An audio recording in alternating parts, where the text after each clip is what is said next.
Makadiva na baba nana mai vakomana nevasikana, ini ndinonzi Mai Munashe. Nhasi ndiri kufara kukuonai nekuti tichange tichibika nzondora dzehuku raisi nedovi necabbage. Saka ndisi kuda kutambisa nguva yenyu, ngatitotangai kuita zvatasangana kuti tiite. Ndati ndimbouyawo ndichingokuratidzai zvandiri kana ndisina kuzvigadzira sezvandinomboita mamwe mazuva ese, kuti makazondionawo muroad hamundidariki, hamundipfuuri musingazivi kuti ndini waani. At least now muchatondikwazisawo nekuti munoziva zvandakaita kana ndakazvigadzira and kana ndisina kuzvigadzira. Asi tinongofara nechimasikirwo atakaitwa naMwari. Saka ndataurisa, regai titotanga kubika nzondora dzedu.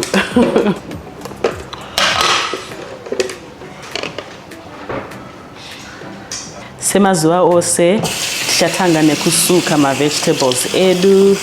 Apa ndine cabbage yakanaka inyasoratidza kuti iri fresh, ndiyo yatinenge tichibika nhasi neraisi nedovi nenzondora dzedu. Zvimwe zvese izvi ndakambozvisuka, indinosuka zvinhu usually kana ndichangozvitenga, but sometimes kana nda kuda kunyatsozvishandisa kubika ndinongozvisuka futi, kungomeka sure kuita double check.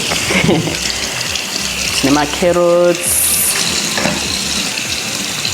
tine zvakawanda zvatiri kuda kushandisa nhasi, nemadomasi edu.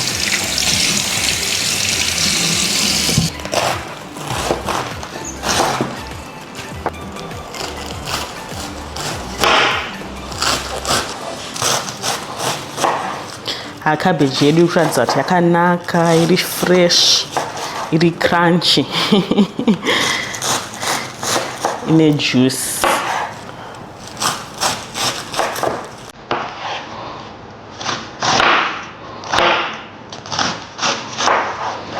Imwe step yandinofarira kuita kana ndacheka cabbage yangu ndeye kungokata so. Izvi zvinongobatsira kuti zviwedzere kuita zvidiki. So zvinenge zvisina kukura. Ndikufunga kuti cabbage yandatocheka panapa yatokwana nekuti ichangodyiwa nevanhu vaviri. Vanhu 2, inini nemurume wangu, inini naBaba Munashe. So I think yandatocheka ipapa yatokwana. Chamboisa cabbage yedu paside mubhawel kuti tigonocheka zvimwe zvasara. Pamacarrots ndinongotanga nekubvisa maends, ndopila skin yacho.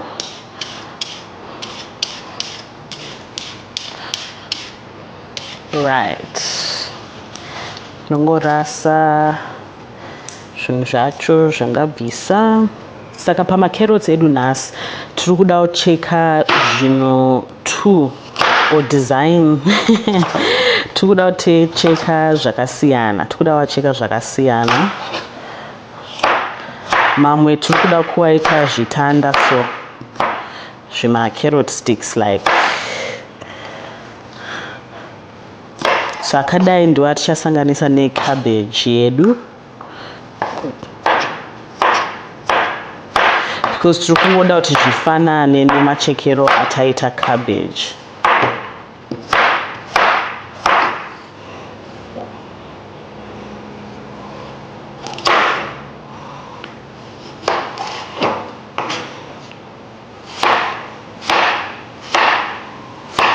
And my carrots edu for cabbage. Sachangoisa paside. Then for my carrots edu atichaisa mustew yedu yenzondora dzehuku dzedu. Tikuda kungowacheka kungoita maseko so.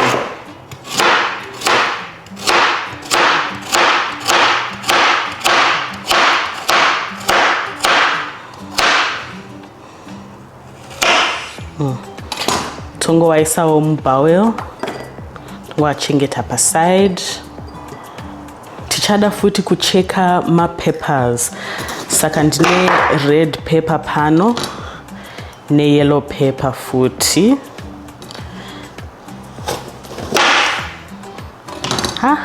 ndiri kuona kunge half of each zvinokwana kubika cabbage yedu.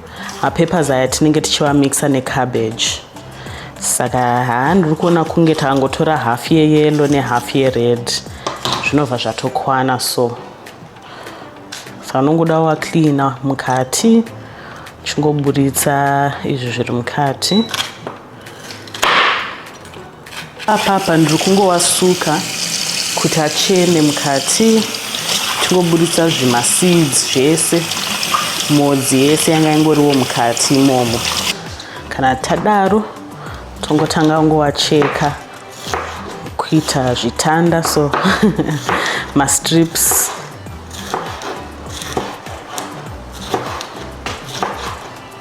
Zvatoita so totogara taisa aya eyellow paside, takuda kucheka ered. Green pepper yedu yered yakati kurei, saka mastrips edu maybe ndichawakata in half kana ndapedza waita mastrips. So but ndichangowasiya akadaro. Ndofunga anenge ari right. Tacheka mapeppers edu nyasoratidzika. Tinoda kucheka futi maonion kana onion yedu.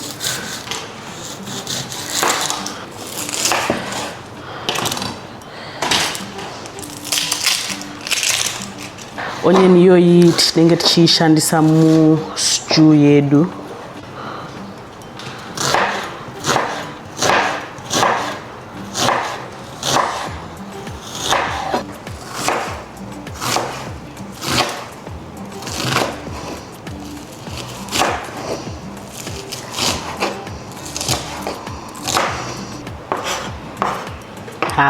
Unongoramba uchiminza kusvikira waneta. Tongoisawo garlic yedu paside. Takuda kucheka madomasi edu, asi tinenge tisingawacheki nemaoko, tichange tichiwacheka nefood processor yedu iyi, nekuti ndoda kugadzira tomato puree. Ndoda kuti majuice ese madomasi abude, nekuti kuti stew yedu inyasobuda chero cabbage yatiri kuda kutoita nhasi ichada zviri nice and juicy, ichada domasi yakanyasogretwa. Kana usina food processor unogona kushandisa grater.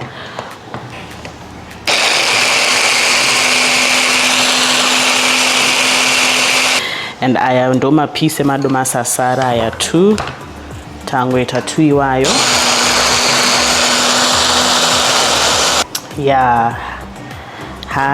Zvabuda zvakanaka. Ndo madomasi edu atinenge tichishandisa for stew yedu yanhasi necabbage yedu. Ngatichitangai kubika.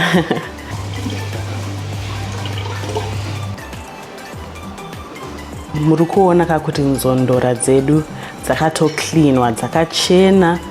And vamwe vanoda kuzobvisa havo tunzwara tu, asi inini ndichatusiya. I don't think zvine basa hazvo.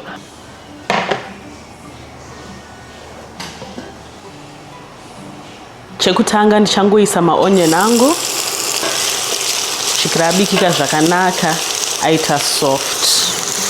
Tichatevera negarlic.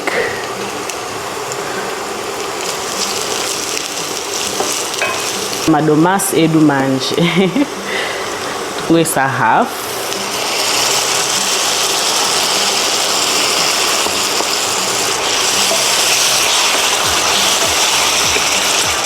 Salt. Ndichangoisawo ka black pepper. Takuda kuisa paprika 1 teaspoon. Paprika haizi yekuisa color chete, yekuwedzera color, itoriwo neflavor yainotocontribute. That's why muchiona kune mapaprika akasiyana siyana. Kune sweet paprika, smoked paprika, zvinoenderana neeffect yaunoda kuedha kudish yako. Mazuva ano ndakakuudzai curry shamwari yangu mazuva ano. Then my herbs andachoose kushandisa nhasi, dried rosemary. Unogona isa ari mixed herbs kana thyme. Thyme nditori nayo, I think ndakatoisa shoma. Zvese zvanaka zvichinyasoratidzika. Ndazotora thyme yangu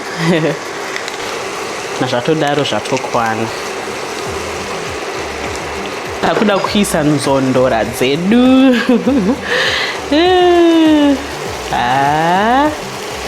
Ndikaitise.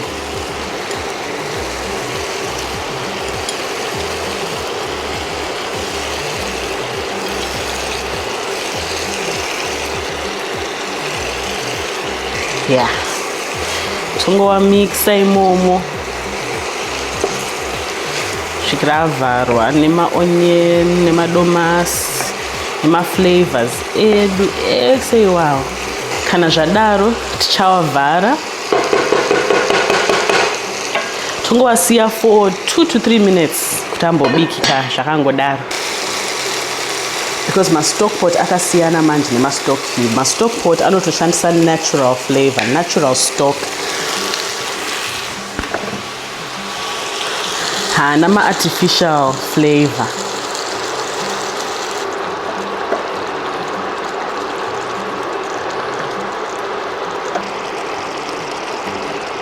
Ayanopa chikafu chedu smell yakanaka ne-flavor. Ngoisa imomo.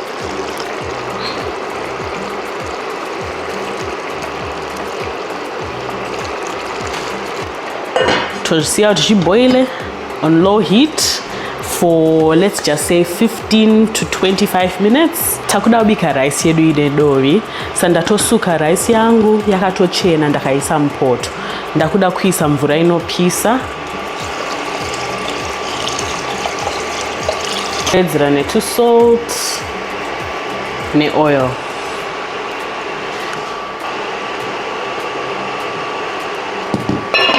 Rice yandiri kushandisa inonzi jasmine rice. Ndakaona kuti inonyatsobuda zvakanaka kana ndichiita zvedovi.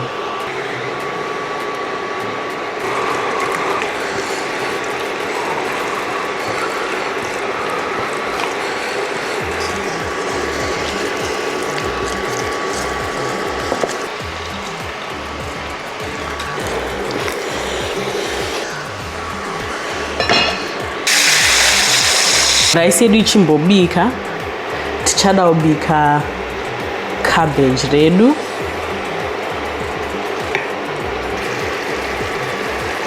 Nepaprika.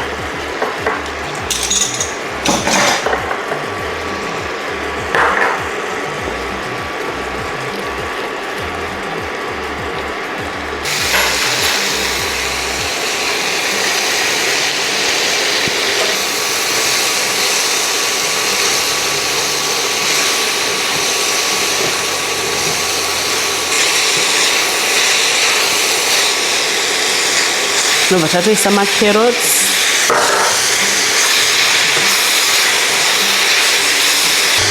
Totevera nema-peppers.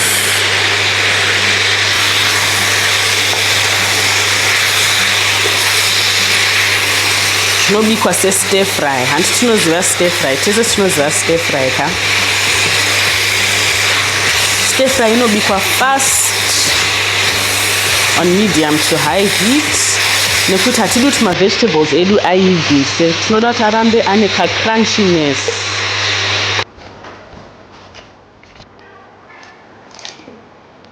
Kana uchinyatsokuda kuti rice yako ipakurike zvakanaka, unongototesa bowl woisa rice yako imomo.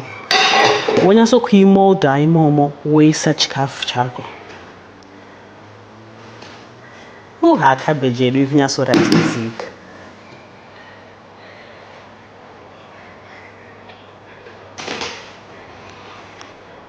Chikafu chedu chanyatsobuda zvakanaka. Onai supu iyo. Chikafu chedu chaita. Ngatiteste.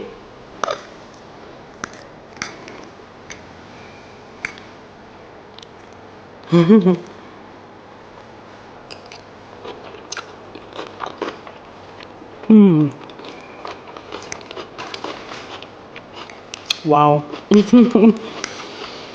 Hazvikunaka izvi. Ndinotenda nekubika kwamaita neni. Tiri kubika chikafu chinonaka komana. Chikafu chese chatiri kubika chiri kungonaka. Thank you. Ndichakuonai mu next video. make sure kuti masubscriber kuna lenshona molike mokomenta tiudzei zvimwe zvamuchada kuona kubva kwatiri and tichadeliver. Thank you, God bless, Mwari vakuitirai zvakanaka. Bye bye.